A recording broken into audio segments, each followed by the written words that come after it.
Et maintenant, voilà.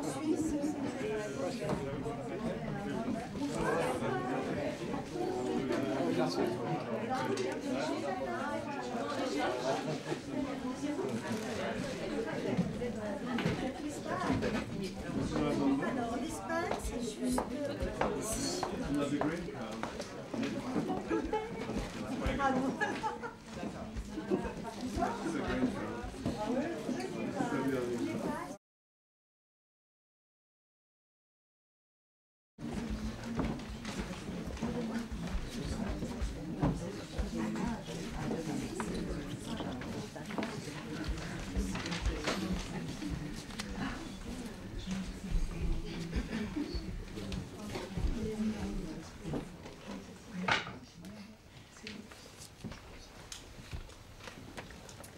Valentine Sergault, 100% italienne, avec une pincée d'origine slave, née dans la cité de Christophe Colomb, prédestinée à migrer.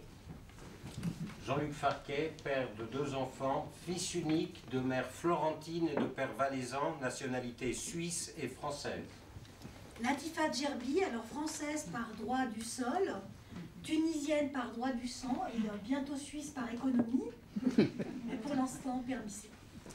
Miami Temo, né à Kinshasa, qui est aujourd'hui le Congo RDC. Quand je suis arrivé en Suisse, on m'a donné un permis B, ensuite un permis C.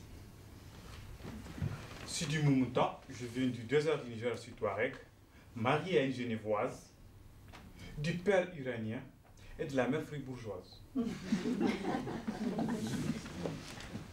J'ai environ 35 heures d'enregistrement, des histoires qu'on va vous raconter ce soir. Et une fois sur 4, j'ai dû éteindre l'enregistreur. Et les personnes parfois m'ont dit des choses que je ne vais pas pouvoir vous dire ce soir parce que ces gens me font confiance. Tout ce que je peux vous dire, c'est que c'est pas simple. C'est pas blanc, c'est pas noir, d'un côté comme de l'autre. C'est infiniment gris. On peut dire multicolore quand même. Hein. Non, c'est infiniment gris. J'aimerais bien vous faire voir les visages que j'ai vus, vous faire entendre les voix que j'ai entendues. Mais certains n'ont pas voulu. Et d'autres ne peuvent pas. Alors le son et l'image, c'est nous. Mais c'est nous. Nous, qui, nous? Toi, moi, les autres. Les autres? Ouais. Les autres? Qui sont les autres? Ce sont ceux qu'on montre du doigt? Ce sont ceux dont on parle tous les jours?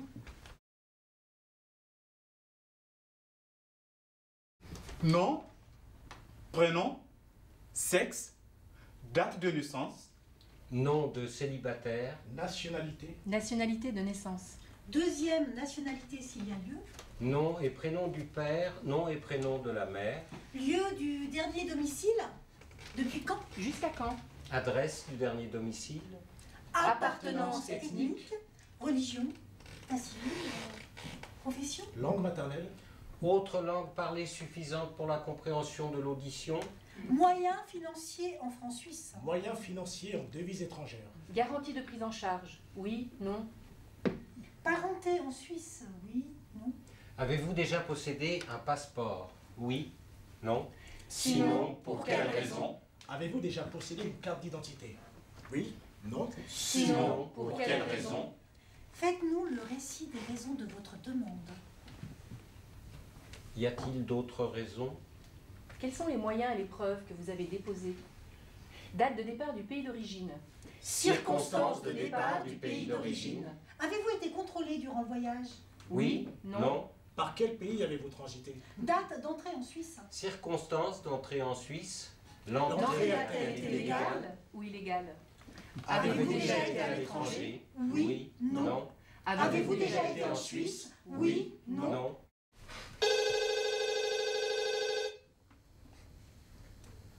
Le camion s'est arrêté en pleine nuit au bord de la route. Et le chauffeur nous a dit « Ça y est, vous êtes arrivé en Angleterre. » Je suis arrivé en Suisse en croyant que c'était l'Angleterre. Avec mon compagnon de voyage, on n'avait pas d'argent. On avait faim. On a vu un magasin et on s'est dit, on va leur dire qu'on a faim et qu'on n'a pas d'argent. Et ils nous ont donné de petits sandwichs. Ça m'a donné une image positive du pays. On nous a tout de suite donné à manger. Et j'ai commencé à douter que j'étais en Angleterre. Parce qu'en Angleterre, les gens ont des taches de rousseur et les cheveux orange. Je me suis dit, ce pays est quand même bien. Les gens ici ne fument que la moitié des cigarettes. Il y avait par terre beaucoup de cigarettes à moitié fumées. Alors j'en ai pris une et je me suis dit, ce doit être un pays intéressant. J'ai mis mon bébé dans un sac poubelle. J'ai fait des trous dans le sac pour qu'elle puisse respirer. Et je me suis attachée le paquet sur moi. J'avais trop peur des vagues. Elle devait être sur moi, pas à côté. De temps en temps, je passais ma main dans un trou et je la mettais devant sa bouche pour voir si elle respirait encore. Elle n'a pas fait un bruit de tout le voyage. Un vrai ange. Comme on le dit chez moi, les lions de chez lui est un rat de chez quelqu'un. Là, ça m'a trop choqué, vraiment choqué. Je me suis retrouvé comme un papier jeté à la poubelle.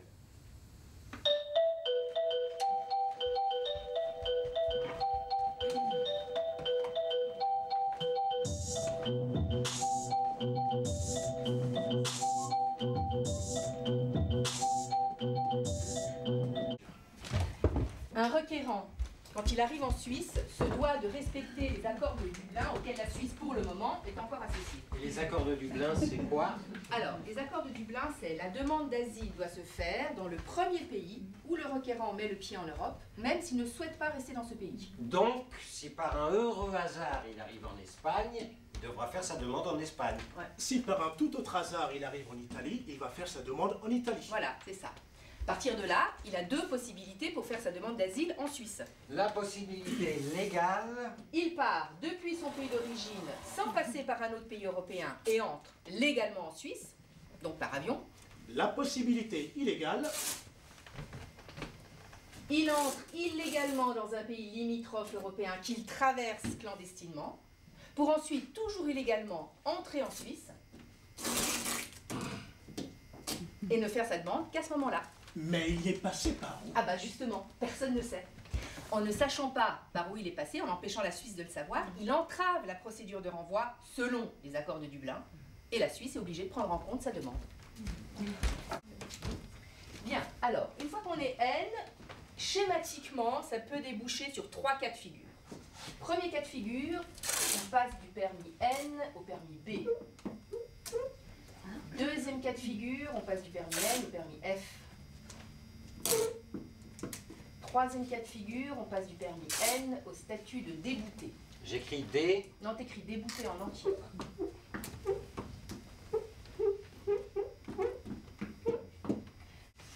Écris non. Non, Non. tout simplement. Bon.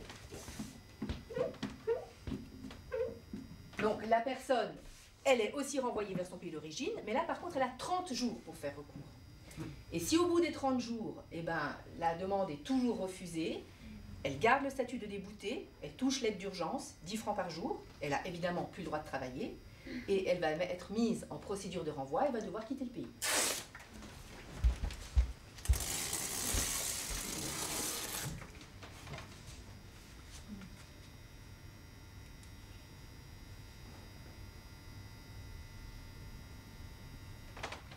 Croyez-vous que si j'avais une mère à embrasser, une femme à cajoler, un frère à protéger, je serais parti si loin de ce pays qui n'a jamais été le mien?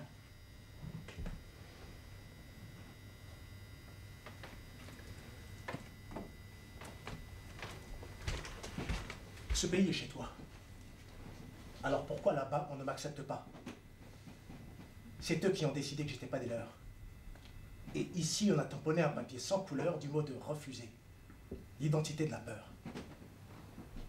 Je ne repartirai pas, ils n'arrivent pas à comprendre, je ne suis pas de là-bas, ils me l'ont bien fait comprendre. J'ai tenté de me tuer. C'était hier matin. On veut me renvoyer. Je renverse sur moi en plein bidon d'essence, on m'amène aux urgences. Je n'ai pas le droit de m'achever.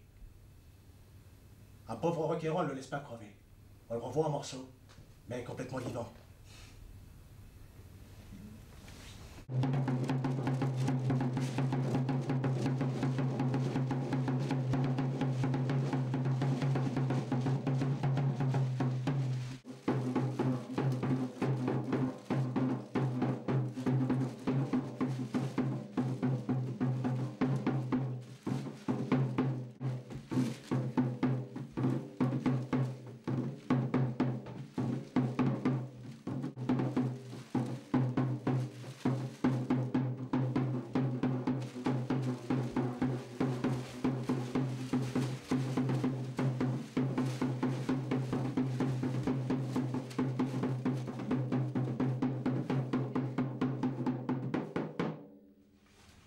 Je veux bien faire un bout de ce sale travail que personne ne peut faire, mais alors après qu'on me laisse mon libre arbitre. Ok, il faut que quelqu'un les accompagne à l'aéroport. Mais quand ça devient insupportable, intolérable, même pour moi, des fois, pas souvent, je me permets de... Enfin, vous avez des moments où vous vous dites, mais putain, j'aimerais que ça s'arrête. Parce que c'est moche. C'est sale.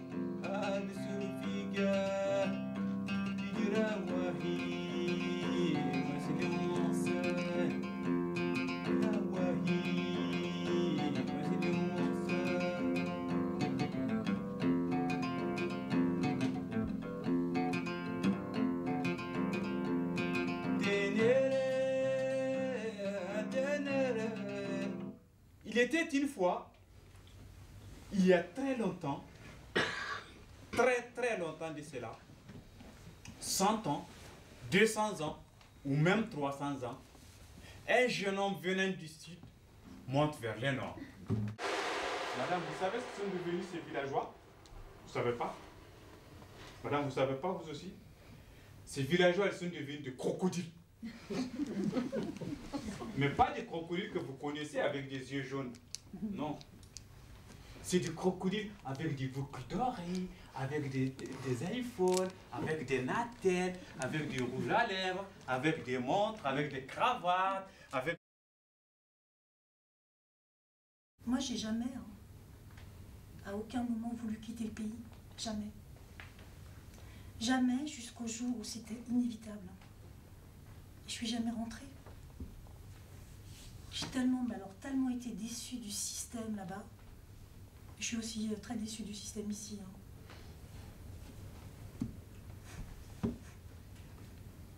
Mes enfants me disent, maman, si tu es toujours déçue, le mieux c'est de te construire un pays à toi.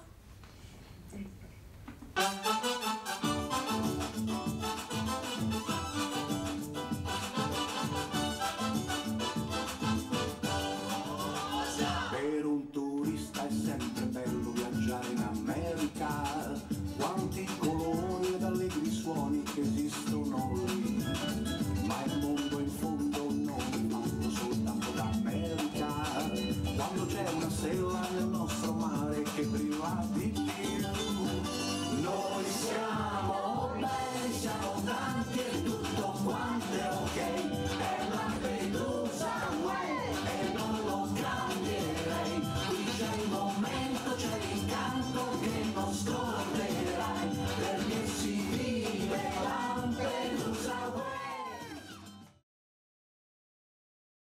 Et quelque part dans ce livre, à un moment, ce gamin était couché dans une prairie. Et il regardait le ciel. Il y avait des nuages.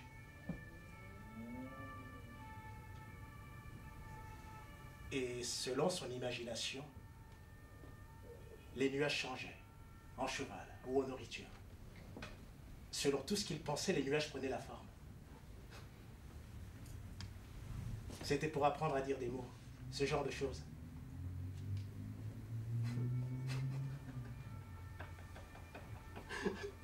Ça m'a traumatisé, ce livre. Traumatisé. Tout ce qui avait de près ou de loin une consistance ou une apparence d'un nuage, je ne mangeais pas. Ça allait du riz blanc à l'intérieur du pain. Je ne mangeais jamais ça.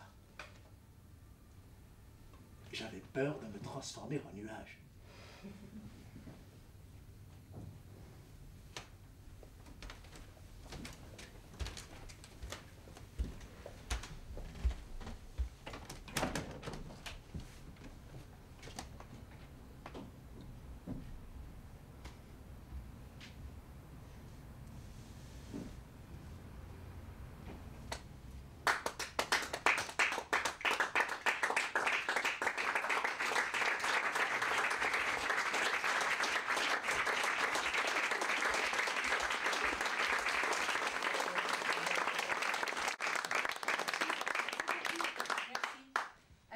Qui ont le temps et l'envie, vous pouvez partager une boisson chaude avec nous maintenant. Pour les autres qui doivent y aller, vous allez recevoir votre petit poème. Voilà, merci beaucoup. Bonne soirée. Bravo.